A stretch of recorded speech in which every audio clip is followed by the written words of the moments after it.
They're teaching the kids the horse used to have 4 toes and it slowly evolved into a one-toed horse.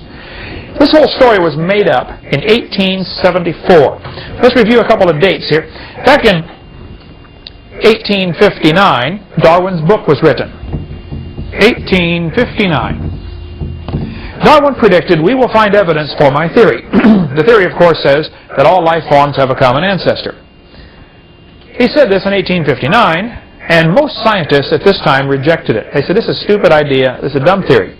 A few preachers, liberal preachers, who at the same time, there was quite a bit of discussion going on about the accuracy of the Bible, and especially in Germany, they were called the higher critics. They were saying, "Well, the Bible can't be true because we know the earth is millions of years old." And so they're really attacking the Bible on all sides from during the mid-1800s. The higher critics were. So Darwin's book came out and said, all life forms have a common ancestor. They said, and Darwin said in his book, "We should find evidence for my theory." Over the next 15 or 20 years, a lot of people began to manufacture evidence. 1869, a professor made up some evidence and was later proven wrong. Who remembers that one? He said, "We can prove all animals have a common ancestor because as they're developing inside the mother, they have gill slits."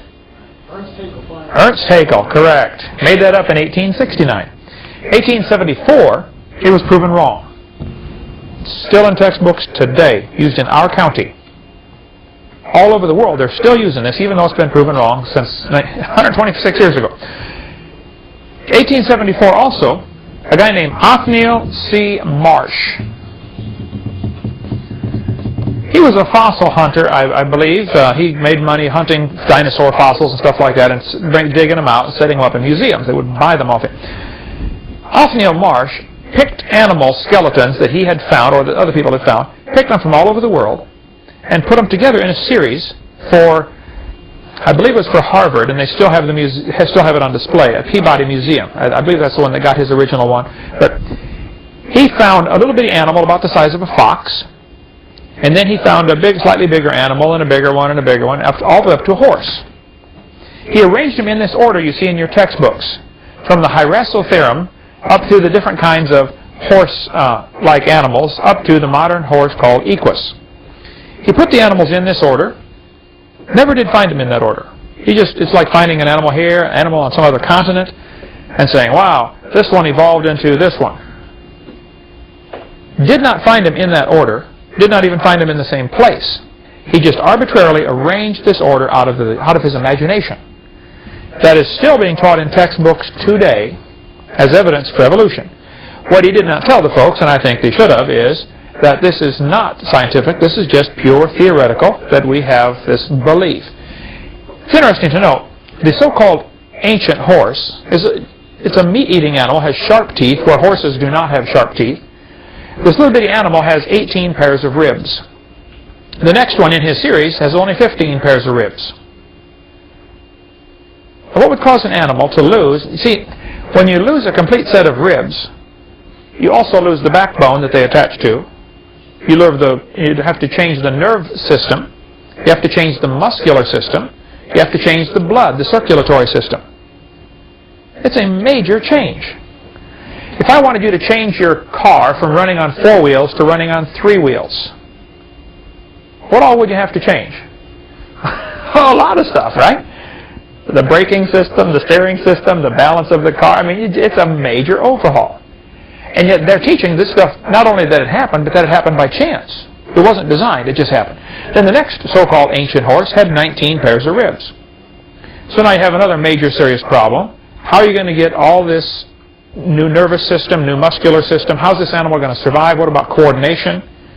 What about reproduction? Who's this 19-paired rib horse going to mate with? You got to have a male and a female evolve at the same time, in the same place. It's a big world, you know. And they got to find each other. You have a real serious problem. Now, I don't care if somebody wants to believe this, but that's not science, that's religion.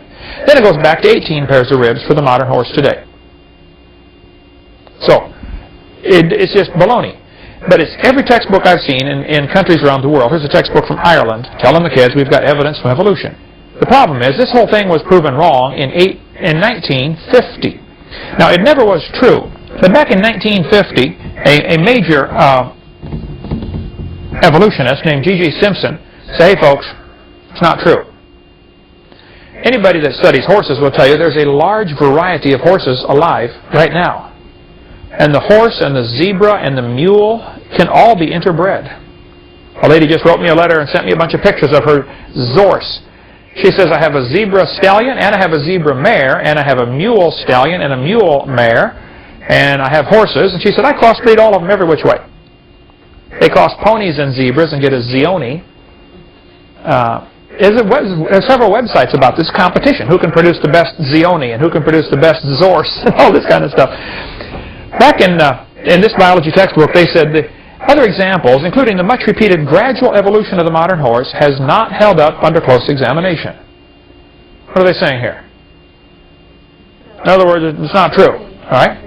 1950, G.G. Simpson, George Gaylord Simpson, who was a strong believer and a proponent of evolution, he wrote an article in Scientific Monthly, 1950, October, that said many examples commonly cited, such as the evolution of the horse family or of saber-toothed tigers, can be readily shown to have been unintentionally falsified.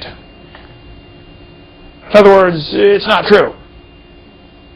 It's been proven to be incorrect. So here's the problems with the horse evolution. This would be a good quiz question. How do we know this is, or what's the problems with this teaching? It was made up by Othniel Marsh in 1874 from fossils scattered all over the world. Now, if you were going to take this to a court of law and say, I have proof for evolution because of this horse series, any freshman law student would say, Your Honor, he didn't even find these in the same place. He certainly didn't find them in the same order. And even finding fossils in order doesn't prove anything. See, the whole problem is evolution does not have to be proven in a court of law. It only has to be made believable for the students to fall for it.